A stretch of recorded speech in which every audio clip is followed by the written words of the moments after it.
Alrighty, hello every folks, and welcome to a quick little speedrun tech thing for Tactics Ogre Reborn. So, chapters 1 and 2 can, as previous videos have shown, be blazed through fairly quickly, just kind of adapting on the fly, switching between different types of units, using Recruit to finish stuff off and kind of just generally make fights faster. Just allows you to skip any kind of grinding, skip any kind of shop visits. Realistically, aside from one shop visit to go do some crafting and things like that, there's really not a whole lot of downtime in between, just like map. So, what we're looking at here is how to actually get through chapters 3 and 4 without bothering to do a lot of that old grindy stuff, because it seemed like there was a sort of stop and grind issue for the speedrun ideas that I've seen out there. I'm sure somebody has at least attempted this, but for those that were attempting it, basically at this point, here in chapter 3, right at the very start of it, regardless of what route you're on, we can actually completely get around any kind of stats that we need to. We can get around any defenses, and we can very quickly blitz through all of it. Now, I wanted to do all of it, but, you know, life does its thing, so I'm just going to show you what the plan is instead. Basically, it is this right here. When in doubt, just throw grenades at it. Now, grenades are a unique damage thing in this game, namely that it is going to essentially be multiplying your weapon skill rather than any kind of stats. It doesn't care about your stats, it doesn't care about almost anything else. There are some effects here and there, but primarily this is a attack style that is entirely going to be dependent only on your weapon skill and any kind of cards that you picked up. So for example, a Fizz Up card could potentially scale this up to you know, a couple hundred, that kind of thing. But this is going to be a locked in damage type that is, for the most part, unresistible. It is just going to be doing a flat kind of damage to whatever you're targeting, which basically means that you don't have to worry about piercing their defenses, getting past their armor, getting past their stats, anything like that. You simply run up to their lines and just decide, you know what, it is just grenade time. It is essentially using basketballs to power up your stuff. Now, these count as a physical kind of, I think they're classed as void type of damage, despite the fact that it says that it's fire. But anyways, they function in an AoE, they do a flat damage type, and yes, that amount of damage isn't very impressive on its own. However, they have a long range, and this is conveniently a nice place to actually do a pit stop, in which you can basically take the fight right after the start of Chaos 1 or Neutral 1. Well, actually, off any route, really. I guess technically Law might be the quickest one to start off on, but you've already picked up Ways of the Garages at this point, but you haven't really needed to spend a whole lot of money on it. Just for the sake of comparison, by the way, just to show that it does scale off of weapon skill, here's Fulker with his way bigger stats, doing 1 damage to everything on the map, because his, you know, unfortunately his grenades are too puny, and that is why Sistina is over there unimpressed. But you can actually apply this in a bunch of different ways as well. So, for example, currently on this route, I was practicing with setting up an early zombie Valkyrie, in which case you can actually you can keep the breach off of their spear and stuff like that, while still essentially using this at melee range to turn them into a self-destructive, like, friggin' kamikaze zombie. So, potentially that's an option for you as well. Just simply use them and blow them up. Now, again, for Ways of the Garages, the fastest way to do it at this point is you basically just open up the shop at the start of Chapter 3, so we'll just go ahead and show that right here. So, like, this is Chapter 3 Chaos, and all that we're really going to do at this point is we've gotten through our first fight there. It's going to be one of the longer ones if you're starting on Chaos. If you're on Neutral, it's pretty quick. If you're on Law, you should just be starting on the map right there, if I recall correctly. I don't typically run Law that often, but whatever. Anyway, all you got to do is you need at least 2 grams. We're just going to go over here, sell some of our sweet gloves, and we'll go over here and we'll go to craft, go immediately to blowguns, just go to the one on the bottom conveniently. What am I doing here? Crafting. Why can I only craft 1? Because I only have the funds available for 1. Anyway, so what you do is you go ahead and you craft 1, and you then sell it for a profit. You then now can go ahead and craft another. Now, ideally what you want to do is just kind of sell whatever you have on hand. So, you know, any bow guns, you know, bucklers, what have you. Typically, helmets, gloves, armor is generally going to be giving you the most, but you just want to sell whatever you won't be using, which should be most things, because at this point, it's all about just hard armor and getting more grenades. So, all we do is we go down to Petrodart here, again, square up, or X up, or what have you, depending on your controller. You make as many as you can, you go down to sell, and then you sell all of them for a quick profit, and then you just rinse and repeat as much as you feel comfortable with. Generally, you don't want to let this get under 50k or so, but you basically are more or less doubling your money every time you do this. Apparently I am feeling particularly brain dead today, going to the buy menu instead of the sell menu. But yeah, you just kind of keep doing this, and yeah, you'll eventually, well, not even eventually, you basically just have infinite money at this point, which everyone knows about this infinite money exploit at this point. Picture darts are technically going to be the fastest way to do it, but then all you do is you go down to your consumables, and at this point you'll have shots available, and so all you do is you pick an element. For the sake of convenience, I went with conflagration shots. Now, technically, you can get more damage by matching them to the unit's type. But again, you know, whether you want to take the extra time to go through each of them is entirely up to you. But the nice thing about this is that since these are on Beast Tamers, this also means that they have fantastic access to a lot of different weapon types.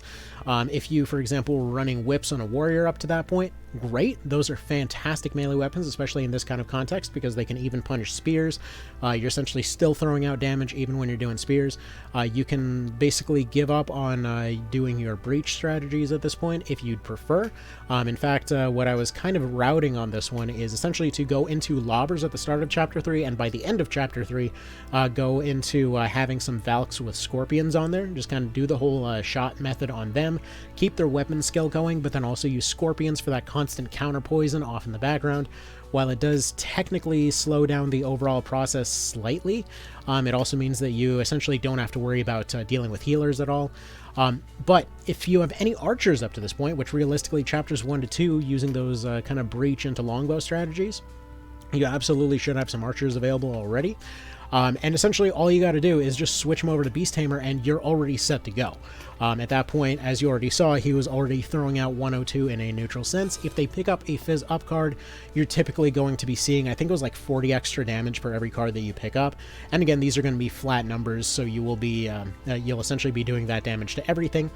So you have everybody essentially approach as a mob, spam shots at whatever you run into, and again, even bosses at this point are going to have like 800 health, so give or take, you know, you throw a handful of these things in their direction, and it is simply going to be too much to deal with. Now, obviously the downside is, if you don't kind of alpha strike properly, you might wind up a little bit stuck, but this is, again, kind of one of those nice things about the weapons that they have on hand.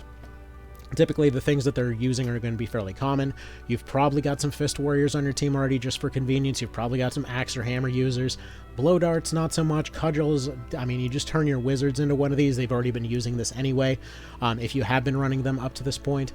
Basically, all class types have a pretty decent shot to make this instant transition, and all you need is Lobber to make this happen. Additionally, if you have an issue with monster units, because that is going to be one of their main downsides, you essentially can just go for Subdue or Tame in some cases to get them on your side instead. Later on, you have their repel abilities. I forget when those exactly come in. Realistically, in most cases, what I would recommend again is going with Valkyries and those poison spears there. Still keeping one warrior on hand for that vigorous at this point. So like at this point, again, the ideal transition here would be at least one zombie Valkyrie going into, like, let's say we got a, I know I had apparently all my warriors and Canopus died in this run, but anyways, you get your warrior going with your vigorous, guarantee that poison on those spears. Generally speaking, you want to be using poison to deal with heavies anyway. Simply put, no matter what your DPS is, poison is just going to do it faster, even on something like a Dragoon. Like I had Denim running Dragoon up to this point, and you still have to wait for their turn to come around, whereas if, for example, a counter poison gets them, doesn't matter, job's already done, you move on, you'd go with whatever your kind of job is they have to deal with at that time. And you don't have to worry about setting up your Dragoon, setting up your, Slayer skills, any of that. So again, hopefully this was helpful. Again, on the low end at this point, these guys have almost no skills going for them. So where's my example guy right here? Currently at 16. What's our actual level cap at this point? We can go up to 19. So potentially we could be seeing, I think it's like 110, 120-ish some odd on those shots there. This does tend to scale up pretty well. Towards the end game, this is what I was saying going into Chapter 2 here, Because ultimately our goal is to essentially take this build and ride it all the way through Hanging Gardens and things like that. So we want to be able to kind of max out our count of shots up to this point. So I would recommend doing just the whole thing to at least get 2 stacks of 999 shots. But at this point, it should be noted that the scaling goes up pretty dramatically. So for example, if you wanted to completely cap this out, you could be seeing roughly about 450s coming out of your shots in Chapter 4, if you decide to take the kind of detour to go and start the Shaman side quest, but only do the temple required to get Codex of Jewelry 4. Simply put, this just allows you to add an extra 20 weapon skill on top of your existing skill. So if you really want to min-max it, that's one way to do it, but I feel like just powering through with the lower powered, like roughly 300-ish, I think it was like 350, 360-ish damage shots are going to be enough. Now, personally, that's one of the things that I liked doing my very first time through the game, and it worked really darn well. And again, this was just kind of out of the blue there, so if we were to make an entire team for this kind of thing, it should carry through particularly well. So I am hoping to have time to fully do this speedrun pretty soon.